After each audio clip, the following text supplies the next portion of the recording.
little raindrops. So let's talk about annotating. Time has finally come where I explain what this is. This video will be talking about the basics of annotating. If you want me to post more like detailed videos on anything about annotating, I will link a Google Forms in the description box. Please go fill it out and ask me your questions, and I will use that form as a way to create content. I could even make like an entire video dedicated to answering your annotating questions. So if you have more questions after this video, go and fill out the form. So first and foremost, what is annotating? If you look up the word on Google, it will say to just like, I don't even know what the actual definition is. I will put it here. I think it's something like just, I don't know. What is my definition?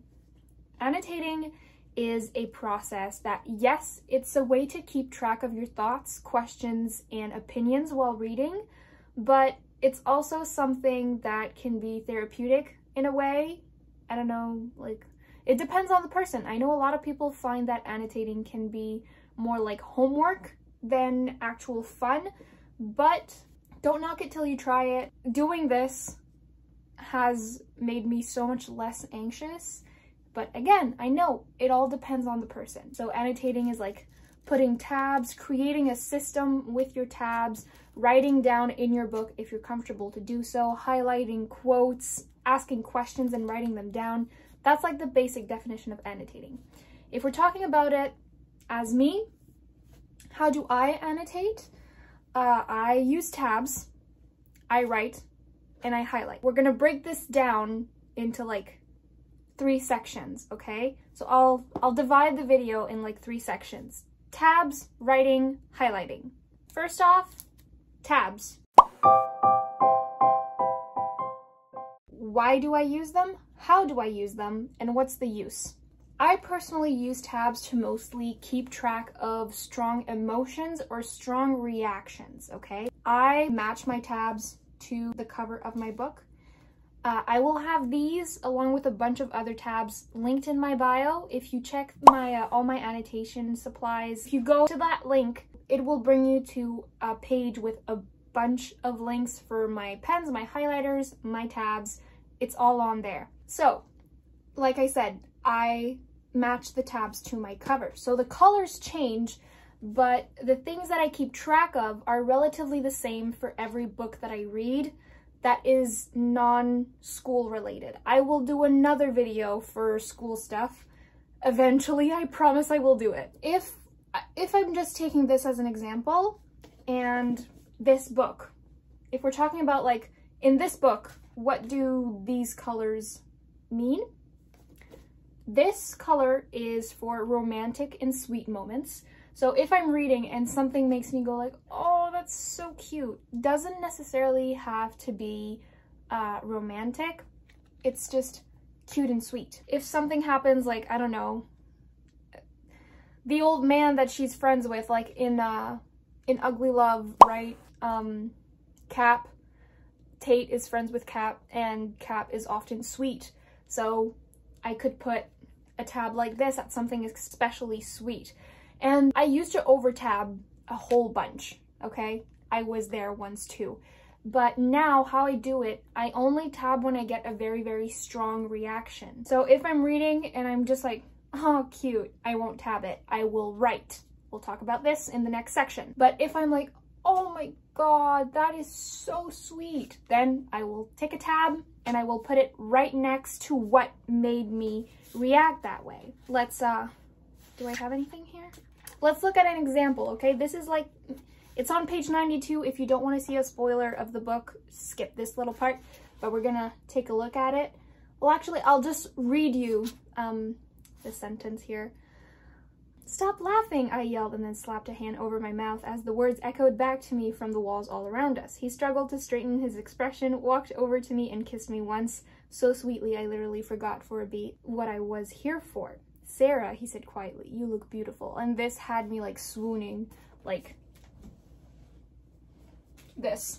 And so, of course, where is 92 now? So I do this and then lose my page. See? I put a tab right next to it. Yes, I also did write. We're gonna talk about that when I get to the writing part. But you see, I just put the tab right there. And so the next one would be quotes, like my favorite quotes. How do you know if something is a quote? That's a you thing. It's not a general thing. It is truly a you thing. If we're looking here, oh, I'm not gonna say that one because that one is spicy. Okay, here. It was the simple fact that I didn't want to be anyone else's but my own for a while. See, like that's some kind of deep stuff right there. And for me, that is what I would consider a quote. And so I put a tab next to it because it made me feel very like, oh, I relate to that, or like, oh, that's deep. But I also tab quotes that are not deep at all. You tab what you think is a quote. And if you're a beginner, you'll start off and yes, maybe you will put too many tabs and you know what? No, there is no such thing as too many tabs. You're just having fun. That is what annotating is. It's a fun thing. It's a fun process. Just have fun with it. Just do whatever feels right. Nothing is wrong. You can't do anything wrong when you're annotating at all. You can't write the wrong thing. You can't tab the wrong thing. There's no way to mess up at all. So let's just finish this one. Another color would be for things to remember or foreshadowing. Say like if the character says something like, something bad happened in my past and I'm studying medicine so it never happens again. That is something that is important that will probably be addressed later on in the book, and I want to remember this little like foreshadowing element. So I will have a color for things to remember. Then I will have a color for sad things that is relatively self-explanatory. If you're like heartbroken, if you're crying, if you're sad, you use that specific color. Then another color for things that are funny. Also pretty self-explanatory. If you're laughing to the point of tears, then obviously you can tab it. If it's just like a really weird cackle that comes out of you, you can use this as well. And then I'll have another color for unexpected or plot twists. So if something happens and I'm like, oh my god, I didn't think that would happen, or like if it's just like, you know, an unexpected moment, I will use a tab for it. And then I'll also have a tab for spicy moments. There is a difference between spicy and cute and sweet. Cute and sweet doesn't necessarily have to be romantic. Spicy oftentimes, well, you know what spicy is. And then yes, I have some extra tabs, and depending on the book, sometimes I will add another category. For example, when I read A Brush with Love, a book by Maisie Eddings, it talks a lot about anxiety, something that I deal with. So for that specific book, I felt very connected and like I could relate to a lot of the moments from Harper's life. So I chose to have one color for moments that I relate to. Other times, if I'm reading like a fantasy or dystopian novel, oftentimes the book will have like some kind of action in it. So I will sometimes associate a certain color to those types of moments. Like I keep saying, there's truly no wrong way to do it. So you can create your very own system, or if you are too unsure where to start, I sell annotating bookmarks for beginners that I will put here. I launched this in October of 2021, and you get the bookmark with a pack of tabs, and each color on the bookmark matches the colors of the tabs that it comes with. And so you just have to follow that system and tab whenever you feel like it matches right, and that will kind of teach you the ways of annotating, like the basics. Like I keep saying, there truly is no wrong way to do it. So you could start on your own and do it completely on your own, but if you're looking for just that little kickstart, I sell these on my website. It is linked in the description. You can go and check that out. And a lot of people have said that it's helped them to learn how to annotate, and now after using it for a little while, they have developed their very own annotating system. They get their own tabs, they do their own stuff. They are separate from the annotating bookmark for beginners. It makes me so happy when I see that a lot of people have benefited from it. So that was it for the tab section. Now let's talk about writing. So, first off, when you write in a book, it is personal preference. I know a lot of people do not like the idea of writing in a book, and that is okay. If you want to start, if you want to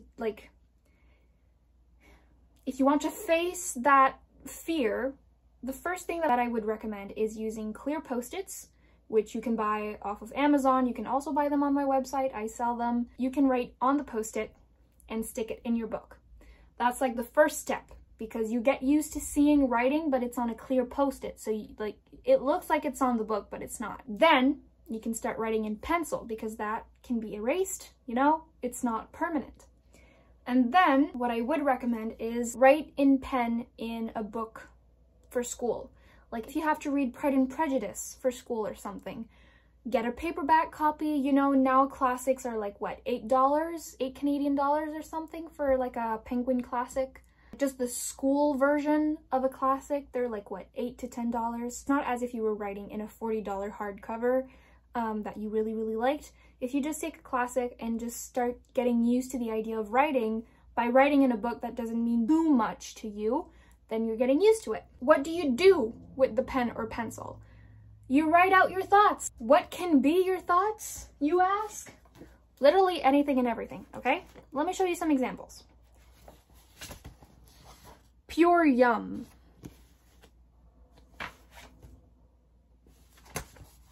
Oh, this is so good.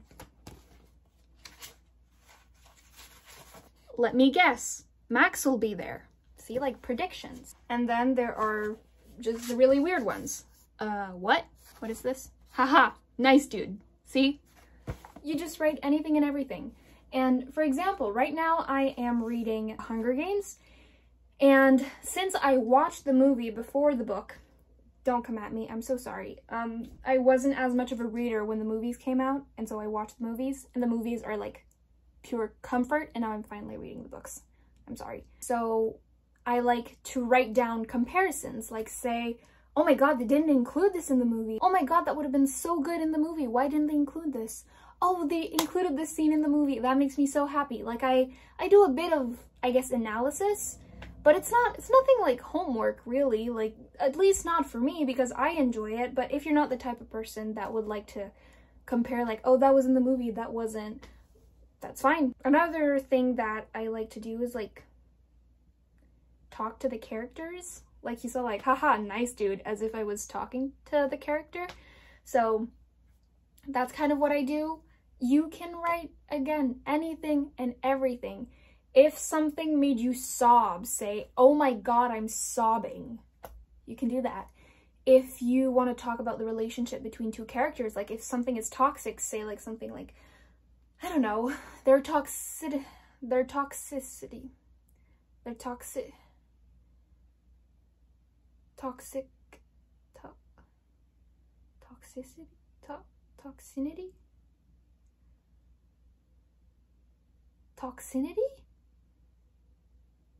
toxic is resulting in this character's self-degradation.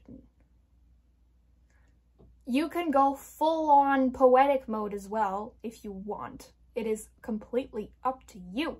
If you want to draw flowers, draw flowers. I draw flowers in my books. I drew a bunch of little leaves around in a book with a cover with flowers on. I would do frames around my favorite quotes and put flowers all around them.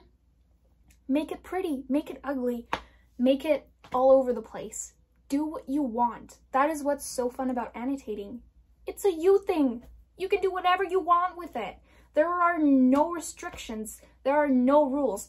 There is nothing limiting you at all. You want to put 2 tabs in your book? Put 2 tabs. You want to put 2 packs of tabs in your book?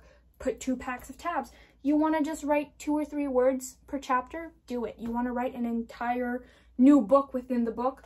Do it. And a lot of people have asked me on TikTok, when do you underline with a pen and when do you highlight? I'm going to be completely honest. If the highlighter is in my pencil pouch or if the highlighter is not open, I will just use the pen because I'm lazy. That is the truth. I'm sorry. If you thought there was an actual difference, well, there is, but oftentimes I'm going to use what I have in hand rather than like taking the time to open the highlighter. But I will talk about the highlighter's like purpose in the next part that will start now.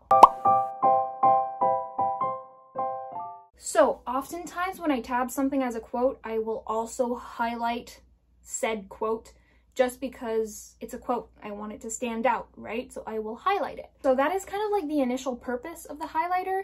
It's often used personally, for me, again, do whatever you want. Don't listen to me if you don't want to listen to me. If you're looking to me for guidance, I'm your guide. I am here to help. But if you have your own system, don't think that I'm doing the right thing and you're doing the wrong thing. Nuh-uh. There is no such thing as that. But basically, I use the highlighter to make quotes stand out or make specific things really, really stand out. I know that other readers, for example, I follow Madita on TikTok and Instagram, and she uses the highlighter for, I can't remember, I think she uses the highlighter when she wants to like annotate dialogue, so like when the characters are talking, and then she uses the pen for when she wants to annotate, like underline, and she only underlines anything that is not dialogue. I'm not sure if it's the other way around or not. Don't hold me to my word. Go check out her platforms. I'm almost 100% sure she has it in her highlights. She actually made a TikTok about it, I think. But if you want to do it that way, go for it. Start off with just the basics. If you're a beginner, you can use what I just gave you and start using it, and then start adventuring a little bit, and then eventually you'll have your very own annotating system. So this was a very, very basic explanation as to what annotating is. There is a whole lot more to it. So like I said at the start of this video, if you still have questions after watching this entire thing that you would like me to address whenever I do get the time to film and prepare my answers, go fill out the Google Forms in the description box. There's a link, click it. It will bring you to the Google Forms and you can leave your questions there, and then I will use them. I'll put them up on my YouTube video, like somewhere here, once I actually record it, and then I will answer that question and we'll do like a Q&A YouTube video on annotating. Now that I've talked about, you know, highlighter, pen, and the tabs, I guess I should talk about what is the purpose of doing this. I talked a bit about it at the very start, but I will go a bit more in depth. So personally, I annotate because once, like I said, it's fun. For me, it's relaxing. I really like it. Honestly, there is truly no other big reason than the fact that I just really enjoy it.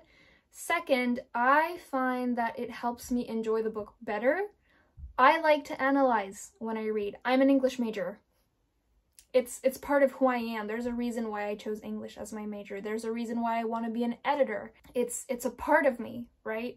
I want to analyze the book. I want to try to figure out what the thinking of the author was behind. I don't always do it. Sometimes I just want to read, but most of the time I like to read and just figure it all out. I like to try and guess what's going to happen next, and I often write it down like I showed you. Let me guess, Max will show up. I like to make predictions. I guess another thing, I sell annotated books on my website, right? I'm currently annotating this for a customer. When I do have annotated books in stock, I sell a lot of them. And so the way that I do it, I have my own copy that I have read.